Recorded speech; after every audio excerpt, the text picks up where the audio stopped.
American Iran നിർണായക ആണവ ചർച്ചകൾ നടക്കാൻ ഇനി വെറും മണിക്കൂറുകൾ മാത്രമേ ബാക്കിയുള്ളൂ. സ്വിറ്റ്സർലൻഡിലെ ജനീവയിലാണ് മൂന്നാം ഘട്ട ചർച്ച നടക്കുന്നത്. ലോകത്തിലെ ഒന്നാം നമ്പർ ഭീകരവാദ സ്പോൺസേഴ്സിനെ ആണവായുധം കയ്യിൽ വയ്ക്കാൻ നമ്മൾ അനുവദിക്കില്ല എന്നാണ് അമേരിക്കൻ പ്രസിഡന്റ് ഡൊണാൾഡ് ട്രംപിന്റെ പ്രഖ്യാപനം. അമേരിക്കൻ ന്യൂജേഴ്സിയിൽ നിന്ന് ട്രംപിന്റെ കൂടുതൽ വിശേഷങ്ങളുമായി മധു കൊട്ടാരക്കര ചേരുന്നു. മധു, ഗുഡ് മോർണിംഗ്. എല്ലാ ദിവസവും രാവിലെ എന്തെങ്കിലും അദ്ദേഹം പറഞ്ഞിരിക്കും. അതൊരു ആശ്വാസമാണ്. വാർത്തയുണ്ടാക്കുന്നവനാണ്, ന്യൂസ് മേക്കർ. മോർണിംഗ് എസ്കെൻ. ഇന്നലെയും പറഞ്ഞു, പക്ഷേ എസ്കെൻ നമ്മുടെ MMCയുടെ തിരക്കിലായത് കാരണം ട്രംപിന് അല്പം വിഷമമുണ്ട്. എന്നാൽ ഈ വാർത്തയിലേക്ക് വരികയാണെന്നുണ്ടെങ്കിൽ നമുക്കൊരു ശ്രമിക്കാം. നമ്മള് വൈറ്റ് ഹൗസിലേക്ക് വിളിച്ചതല്ലേ എസ്കെനെ.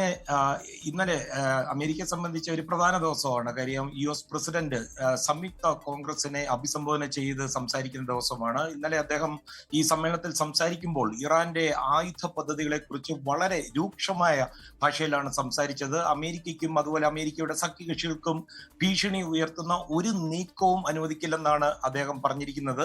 നേരത്തെ എസ്കെൻ സൂചിപ്പിച്ചതുപോലെ ലോകത്തിലെ ഒന്നാം നമ്പർ ഭീകരവാദ സ്പോൺസർമാരെ ഒരു ആണവായുധം കൈവശം വയ്ക്കുവാൻ അനുവദിക്കില്ല. അങ്ങനൊന്നും സംഭവിക്കാൻ പാടില്ല.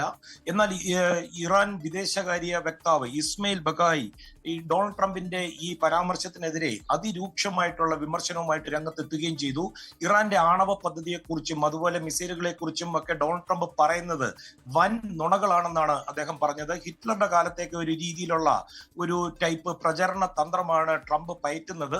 എന്നാൽ വളരെ മാന്യമായ ഡിപ്ലോമസിയിലൂടെ ഒരു പ്രശ്ന പരിഹാരത്തിന് ഇറാൻ തയ്യാറാണെന്നാണ് അദ്ദേഹം പറയുന്നത്. അതേസമയം എസ്കെ നേരത്തെ സൂചിപ്പിച്ചതുപോലെ ജനീവയിൽ ഏതാനും മണിക്കൂറുകൾ മാത്രമേ ഉള്ളൂ മൂന്നാം വട്ട ചർച്ചകൾ ആരംഭിക്കുവാൻ. ഇതിൽ വലിയ പ്രതീക്ഷയുണ്ടെന്നാണ് ഇറാൻ പ്രസിഡന്റ് മസൂദ് പെസക്ഷിയാൻ പറയുന്നത്. US പ്രതിനിധി സ്റ്റീവ് വിറ്റ്കോഫും അതുപോലെ ഡൊണാൾഡ് ട്രംപിന്റെ മരുമകൻ ജാർഡ് കുഷ്ണറുമാണ് മുൻ ചർച്ചകൾ നയിച്ചത്. അവർ തന്നെ ആയിരിക്കും ഇപ്പോൾ ഇറാൻ വിദേശകാര്യ മന്ത്രി അബ്ബാസ് അറാഖ്ചിയുമായിട്ടുള്ള ഈ ചർച്ചകൾക്കും ലീഡ് ചെയ്യുന്നത്. എസ്കനെ ഇത് കൂടാതെ നമ്മുടെ ഇന്ത്യൻ പ്രധാനമന്ത്രി നരേന്ദ്രമോദിയുടെ ഇസ്രയേലിലേക്കുള്ള ഇപ്പോഴത്തെ ഈ സന്ദർശനം ഈ ആണവ ചർച്ചകളുടെ വാർത്തകളുമായി ബന്ധിപ്പിച്ച് റോയിട്ടേഴ്സ് ഉൾപ്പെടെയുള്ള അന്താരാഷ്ട്ര മാധ്യമങ്ങളും അമേരിക്കൻ മാധ്യമങ്ങളും ഒക്കെ വലിയ പ്രാധാന്യത്തോടു കൂടിയാണ് നൽകിയിരിക്കുന്നത്. പശ്ചിമേഷ്യയിലെ അസ്ഥിരതയിൽ പ്രധാനമന്ത്രി നരേന്ദ്രമോദി ആശങ്ക പ്രകടിപ്പിച്ചു കഴിഞ്ഞിരിക്കുകയാണ്. ഈ മേഖലയിൽ വെല്ലുവിളികൾ വർദ്ധിച്ചു വരികയാണെന്നും ഇസ്രായേൽ പാർലമെന്റ് അംഗങ്ങളെ അഭിസംബോധന ചെയ്ത് സംസാരിക്കുക അദ്ദേഹം പറഞ്ഞു. എന്നാൽ അമേരിക്കയുടെ ഇപ്പോഴത്തെ അവിടുത്തെ സൈനിക വിന്യാസത്തെക്കുറിച്ചോ ഇറാന്റെ പേരോ പരാമർശിക്കാതെ അതീവ ജാഗ്രതയോടെ വേണമെങ്കിൽ ഒരു സ്വതന്ത്ര നയതന്ത്ര നിലപാടാണ് പ്രധാനമന്ത്രി മോദി സ്വീകരിച്ചതെന്ന് പറയേണ്ടിയിരിക്കുന്നു. എസ്കെ. ഓക്കെ, താങ്ക് യു മധു കൊട്ടാരക്കര. എന്തായാലും ഇറാനും അമേരിക്കയും തമ്മിലുള്ള സംഘർഷം ലഘൂകരിക്കപ്പെടട്ടെ, അതിന്റെ ടെൻഷനൊക്കെ കുറയട്ടെ.